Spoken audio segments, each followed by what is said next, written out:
কোনো কাজ কথা না বলা। যে ব্যক্তি আল্লাহর সাথে কাউকে শরীক করবে, আল্লাহ তার উপর জান্নাত হারাম করে দিবেন ও তার ঠিকানা জাহান্নাম করবে। নাউযুবিল্লাহ। যে ব্যক্তি আল্লাহর সাথে কাউকে বা কোনো বস্তুকে শরীক করবে এবং সেই অবস্থায় মারা যাবে, সে নির্ঘাত জাহান্নামে যাবে। যেমন কেউ আল্লাহর প্রতি ঈমান আনলে এবং ঈমানদার অবস্থায় মারা গেলে জান্নাতবাসী হবে, চাই সে জাহান্নামে যতই আযাব ভোগ করুক না কেন। সহিহ বুখারীতে এই উল্লেখ করা আছে। যেমন রাসূল সাল্লাল্লাহু আলাইহি ওয়াসাল্লাম তিনবার বলেন, আমি কি তোমাদেরকে সবচেয়ে বড় কবিরা গুনাহ সম্পর্কে অবহিত করব? সবাই বলল, জি হ্যাঁ অবশ্যই। রাসূল পাক সাল্লাল্লাহু আলাইহি ওয়াসাল্লাম বললেন যে আল্লাহর সাথে শরীক করা, মাতা-পিতাকে কষ্ট দেয়া, অথবা তিনি হেলান দেয়া অবস্থা থেকে সোজা হয়ে বসলেন, মিথ্যা বলা ও মিথ্যা সাক্ষ্য দেয়া থেকে সাবধান। এই কথাটা আল্লাহর রাসূল কয়েকবার বলছেন। উপরোক্ত উপস্থিত আপনার সাহাবীরা বলতেছেন এই কথাটা এতবার বলতেছে গেল, একে অ্যাভয়েড করুন। আমরা শুনতে পারি বেশি একটা কথা বারবার শুনতে বিরক্ত লাগে। ঠিক তেমনি ভাবে বলতেছি এই কথাটা হচ্ছে এতবার বলতেছি কেন?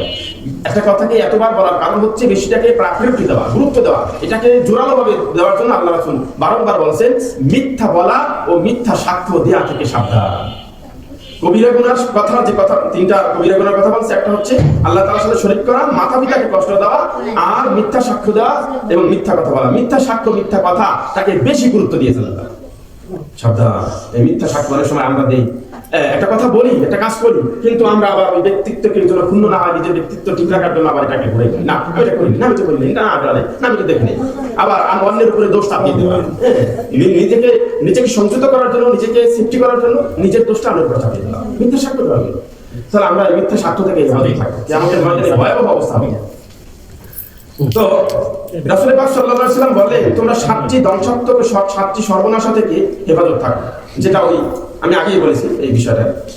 যে ব্যক্তি আল্লাহর সাক্ষাৎ কামনা করে তার সৎ কাজ করা উচিত এবং নিজ প্রতিপালকের ইবাদতে আর কাউকে শরীক করা উচিত নয়। নিজের সৎ কাজ কাউকে দেখানোর উদ্দেশ্য করা উচিত নয়। রাসূল পাক সাল্লাল্লাহু আলাইহি ওয়াসাল্লাম বললেন, তোমরা ছোট শিরক থেকে দূরে থাকো। সাহাবীরা জিজ্ঞাসা করলেন, ছোট শিরক কি? তিনি বললেন, রিয়া, লোক দেখিয়ে ভালো ভালো কাজগুলোকে করা। যেদিন আল্লাহ তার বান্দাদেরকে কর্মফল দিবসে কর্মফল দেবেন, হাতে দেবেন, সেদিন তাদেরকে বলবেন, যাদেরকে দেখিয়ে দেখিয়ে দুনিয়ায় তোমরা নেক আমল করতে, তাদের কাছে চলে যাও, দেখো তারা তোমাদেরকে কোনো প্রতিদান দেয় কিনা। বাইহাকি, তিরমিজি, তাবরানী এই কিতাবগুলোতে এই হাদিসটা উল্লেখ আছে। মানে চিন্তা করতে পারেন, রিয়া মানে লৌকিকতা। হ্যাঁ, আমি একটা কাজ করলাম, ভালো কাজ করলাম, সেটাকে মানুষকে দেখানোর জন্য। অথচ দেখা যায় যে আমার উদ্দেশ্য ইখলাস যদি সহকারে থাকে, তাহলে সেটা কি মানুষ তো বুঝে থাকে, মানুষ তো নিতে দেখে। ওই যে উদাহরণ, আমি ঘর করবো, জানালাটা রাখবো কেন? আমি কোরআন পড়ার জন্য।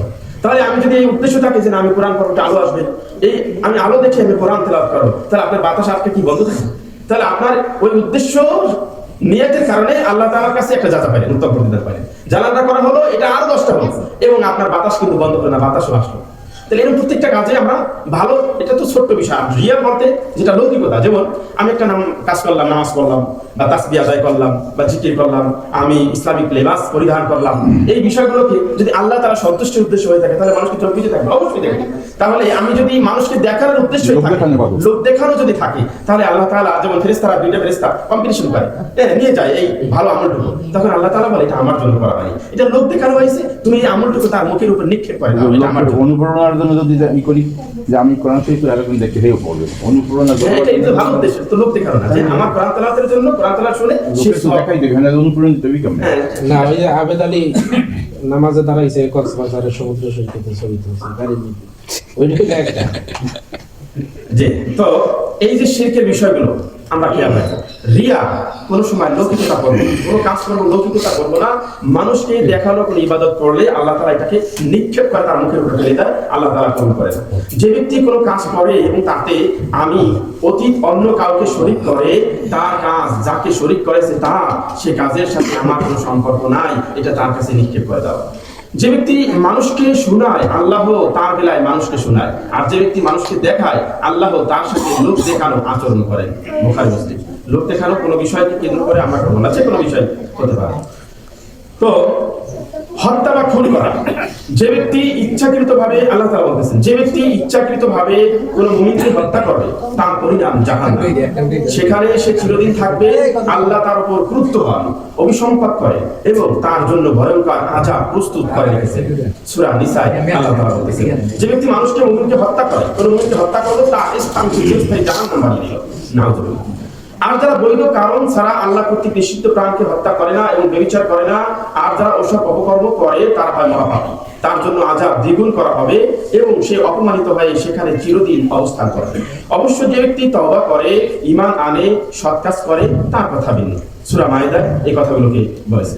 এই কারণেই আমি বনি ইসরাইলকে, আল্লাহ বলতেছেন, এই কারণেই আমি বনি ইসরাইলকে লিখে দিয়েছি যে যে ব্যক্তি কোনো হত্যার বিনিময়ে ছাড়া কাউকে হত্যা করলো সেই জন্য সমগ্র মানব জাতিকে হত্যা করলো, আর যে একটা প্রাণকে বাঁচালো সেই জন্য গোটা মানব জাতিকে বাঁচালো।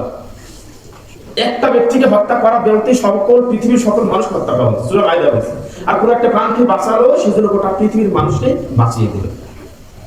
এটা খুব, অর্থাৎ ইসলামের শরীয়তে সম্মত ছাড়া, যেমন শরীয়তে জেনা ব্যভিচার, কোন ব্যক্তি যদি জেনা ব্যভিচারে লিপ্ত হয় তাহলে তাকে কি পাথর দিয়ে হত্যা করা, তাহলে এটা ইসলামিক রাষ্ট্র করে, ইসলামিক রাষ্ট্র নায়ক করে। মানে আপনি হত্যা করা আপনার জন্য এটা দায়িত্ব দেওয়া হয়, ইমাম সাহেবকে দায়িত্ব দেওয়া হয়, আপনি এলাকার মোড়ল আপনাকে দায়িত্ব দেয়, ইসলামিক রাষ্ট্র গভর্নমেন্ট এই দায়িত্বগুলো পালন করে। এরকম অসংখ্য বিষয় আছে।